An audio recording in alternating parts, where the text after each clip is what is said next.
Hi, my name is Aliya LeeKong. I'm a chef, I'm a cookbook author, and I'm the creator of Issa's Edible Adventures. And this is... Hi, my name is Aliya. I'm going to be helping my mama cook today.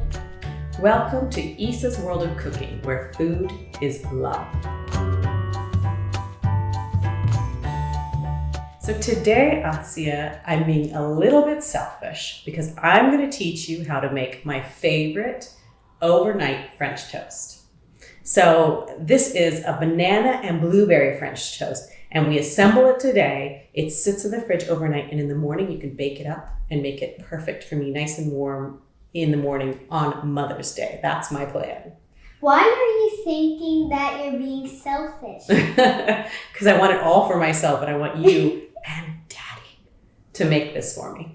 Okay? Okay. So for French toast, I love a nice white bread. You can use challah, you can use brioche, or a Pullman loaf even. I'm just using a potato bread actually for this. I can't wait. This is going to be super delicious. It really is. We need a little melted butter. We also need some eggs, 6 eggs, milk, and bananas and blueberries, because this is a banana blueberry French toast, as well as some vanilla and salt. Later, we're going to use a little bit of cinnamon and brown sugar, but that's going to be the topping. So to start, we're going to start with a nice 2-quart baking dish. I like this one. It has a little ripple to it. It's pretty. And we're just going to paint it up with melted butter. You want to help me here? Oh, yeah. Let me unstick that. Here, I'm going to pour it. Just brush it all over. Oh. Just brush it over the bottom and the sides. That feels like I'm brushing butter all over a pan. Maybe I actually am. Mm-hmm. We can make this a little easier. How about we do this? Ready? Lift that up 1 second. We'll just kind of like grease it up like that. All right. Almost. Almost went off. And let's get it all up these sides, right? You don't want it to stick to the sides of it, right? So we're just going to brush it all the way up like this. And that's going to help the French toast come out a little easier. It's also going to give it great flavor. The bottom's going to get a little browned up. It'll be really nice. Mm-hmm. This is going to be so yummy. It really is. And now we're going to start our layering process. So what we want to do is we want to take the toast or the bread at this point. I'm going to turn it this way so you can kind of easily do it. And you want to shingle the bread. So we're going to put one this way. Oh, it slipped. And then one a little bit to the side like that. Does that make sense? We're just going to layer it. I feel like that's going to slip. We'll keep going.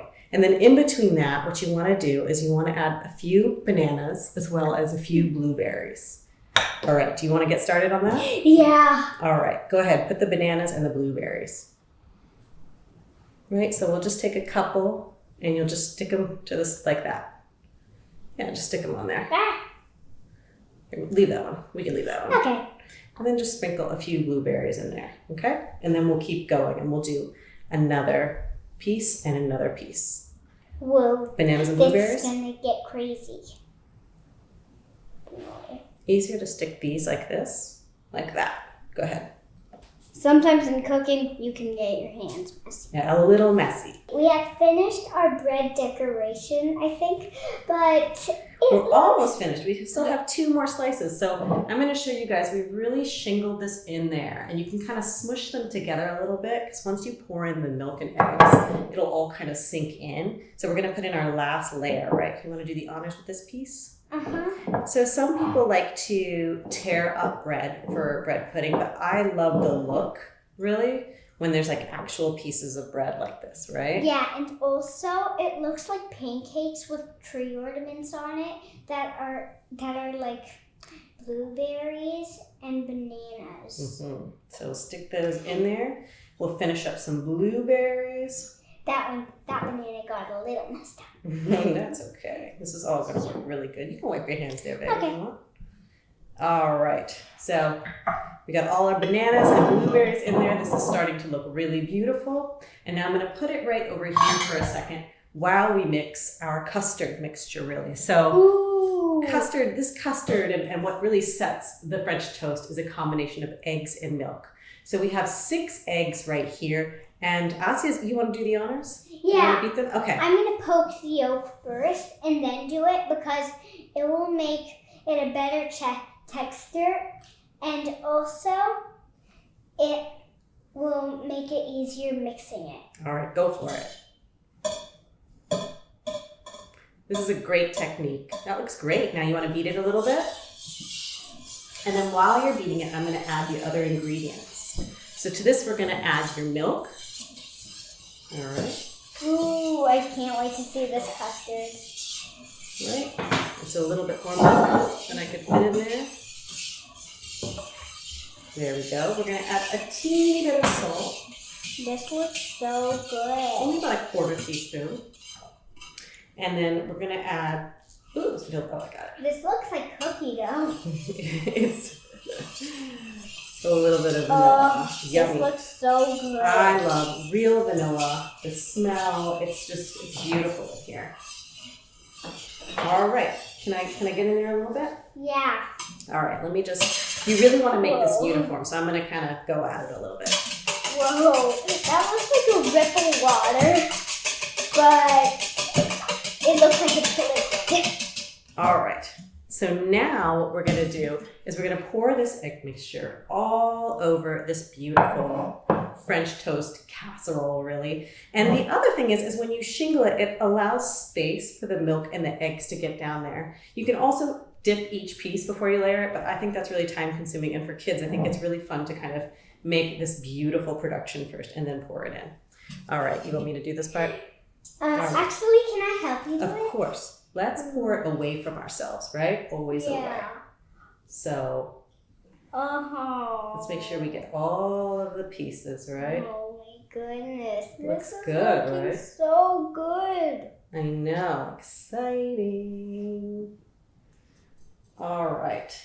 Whoa. Look at that. It looks like a pool of ripple water with pieces of English bread inside. All right. Now this is going to set up in the fridge. So what we want to do is just take a little saran wrap, right? And we're going to just push all the pieces down a little bit because you really want it to soak into that custard. And we're going to wrap it up. And we're going to wrap it all up. So move that out of the way. And what's going to happen is you want to refrigerate it for about at least 6 hours, I should say. But I like to do this the day before, a lot of times the night before. And then in the morning, all you have to do is pop it into the oven for a little under an hour. And you have beautiful French toast that can serve an army rather than having to do every piece individually, right? This is so nice. I was being really selfish. I want this French toast for Mother's Day. Tell Daddy out there, okay? Tell them. Okay. All right, so we'll see you back tomorrow after this sets up. Bye. So it's the next morning, and our beautiful French toast casserole has been in the fridge for about a day. Yeah, overnight. It sat overnight in that beautiful milk and egg mixture, a little vanilla. And now we have this gorgeous soaked French toast. I took a spatula and kind of pushed down the bread once it had softened a little bit, so it all kind of absorbed all of the milk, right? And now we're going to top it up with a little brown sugar and cinnamon before we put it in the oven. And that's what is in that bowl. All right, do you want to help out with this? Yeah. All right, go ahead, just sprinkle it right on top. Now, let's hold the bowl over here. There we go, so we don't waste any. And it's also maple. Exactly. So it's going to be really yummy. So I happened to get some maple sugar, which is perfect because we're going to serve this with maple syrup, right? But maybe we don't need maple syrup if we have maple sugar. Yeah, and this is a pretty fine sugar. So I did about a quarter cup of sugar here, brown sugar, and a half teaspoon of cinnamon, just to get that good cinnamon flavor in there too, right? Ooh, can I get that part? Yeah, let's get that part. Good job. We need to cover all parts, right? Here you go. This is going to put like a really nice kind of crust on top. And should we let me just... Wait, can I pour it in? Yeah, let's just sprinkle from here. Okay, let's start from here. Let's get this part. Oops, over in this corner. You don't want to miss any bits, because anyone that takes a bite of this should get a little of everything, right? Yes, this is super good. I've tasted this maple sugar. It is super good. It's delicious. All right. Ooh. I'll clean my hands. Yeah, here, hold on. Why don't you just use this towel? Okay. There you go. In cooking, like I always say, you can always get your hands messy. All right. It's fun. We got this topping on here. We're going to cover it with a little bit of foil. We're going to cook this for between 50 and 60 minutes, really 50 to 55 minutes. And what I like to do is cover it with foil for about the first half an hour. Is this aluminum? Aluminum foil.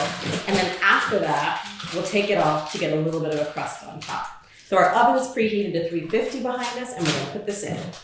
All right, cutes. That's Hold on 1 second. I'm going to put this in. Is this fireproof? It's heat-proof. Cute. All right. It's in. We'll see you back here when it's done. See you later. This French toast is really yummy and looks yummy and even smells yummy. Yeah, everything about it. It's really puffed up. It's gorgeous. You can kind of see it's like studded with blueberries and bananas. All of it kind of puffed from the custard that's in there. It smells, the whole kitchen smells amazing, like cinnamon and vanilla. Yeah, right? even when I go that way, it still smells over there. Yeah, it does. All right, are we ready to dig in and try it? Mm-hmm. What I love about this recipe is you can make it the night before if you have guests staying over or like a big family or other family members staying. And you can feed, I mean, how many people can we feed with this? What do you think? 121. Maybe not that many, but here we go. Let's dig. Ooh, do you hear that little crusty bit? Get a little crust on top. That brown sugar really browned up nicely. You can have that piece. You don't want that piece? No, it has. Yeah, all of it has blueberries, sweetheart. Yeah, let me scoot this over.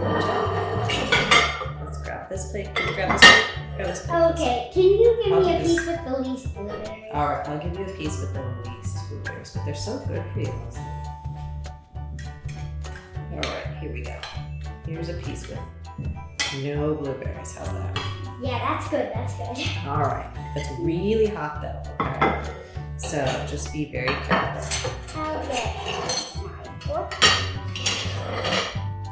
Ooh, I can't wait I'm to gonna try a taste bite of this. yours too. Okay.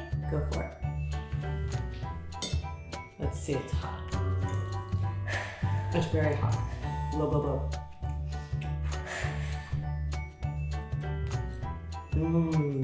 Good. Hot, too hot.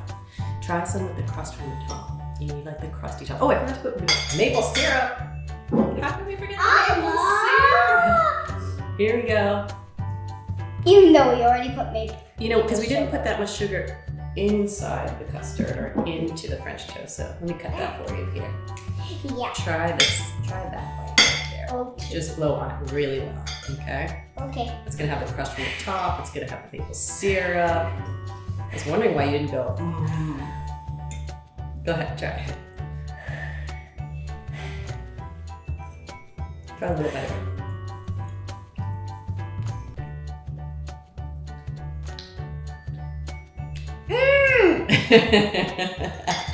Now we got the All right. Thank you so much for hanging out with us and cooking our overnight French toast. Remember this when Mother's Day comes around, please. Bye. See you guys later. See you later.